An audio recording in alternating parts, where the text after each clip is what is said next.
Hi, this is Mike J. Welcome back to the channel. What I want to talk about here today is how do I do it?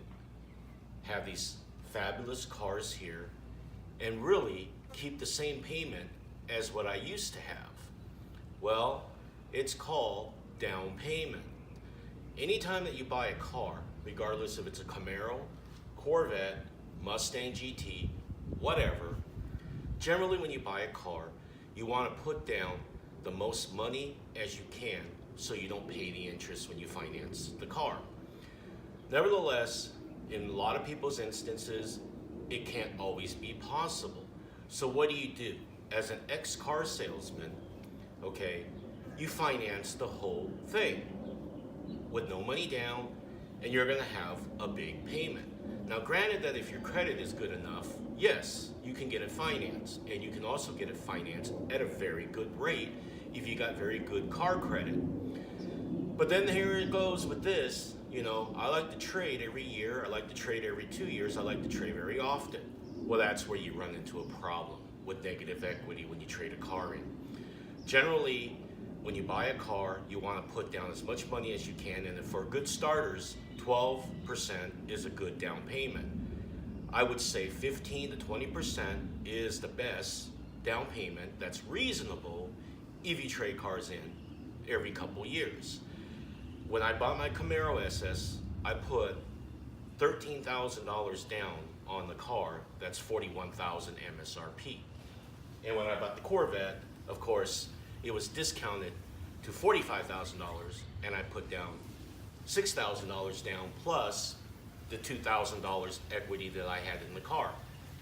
Now, even if you put a lot of money down or enough money down to finance the car, okay, after 2 years, when you go to trade it in, you're gonna be surprised that you'll probably be right at break even. So you're gonna wonder, well, where's all this money that I put down? I thought I wasn't negative. Well, cars depreciate, and when cars depreciate, that down payment that you put down basically is money that is not negative towards the end of the 2 years when you want to trade the car in. So that's how you do it. Believe it or not, I was able to get rid of the Mustang, buy a brand new Corvette, and have a Camaro SS for the same payment as what I had when I had my Mustang GT. My payments went up $40 a month over buying this Corvette.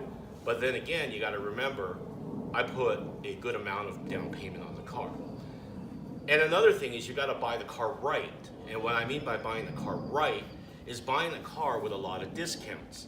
So you don't buy something that just came out for the first year, because you're going to pay full retail for the car and plus dealer markup on those cars.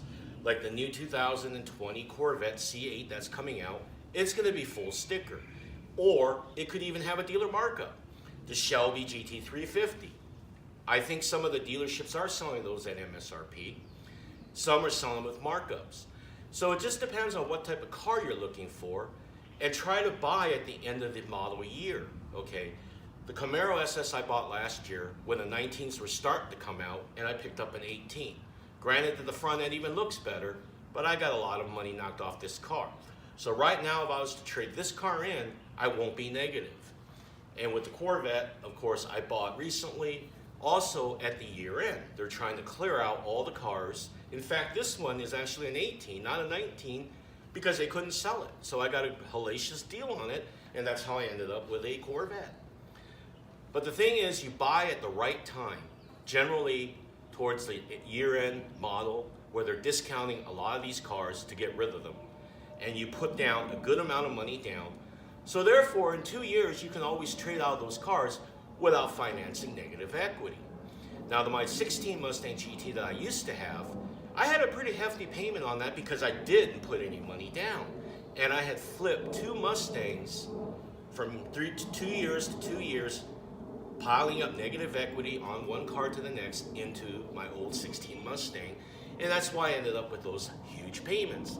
But I had kept that car long enough to the point where I was at break even, and I even had equity in the car to able to make the transition to a $61,000 car MSRP, because I had a lot of down payment as well to go along with it.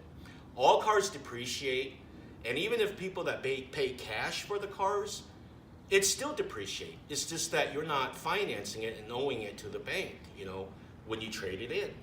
But you are still taking it, in the pocketbook. All cars would depreciate, and I don't care what anybody says, unless you've got a classic or a car that they didn't make a lot of. And all these modern cars today aren't going to go up in value. And basically, anything mass produced on an assembly line, that's just how it is. So anyways, car buying tips: buy at the end of the year. And right now is actually a good time to buy a car because there's a lot of incentives, because the new cars are going to be rolling out here in the next few months. So anyways, I hope this helps with you guys that are interested in buying a car, because I have a lot of people that ask me, how do you do it? Trade every few years. Well, that's how you do it. You buy them right, you put a significant amount of money down to keep payments manageable so you can get out of them every few years. If you like this video, give me a big thumbs up. Please like, subscribe, tap the notification bell for future videos, and I'll see you in the next one. Thanks for watching. Take care.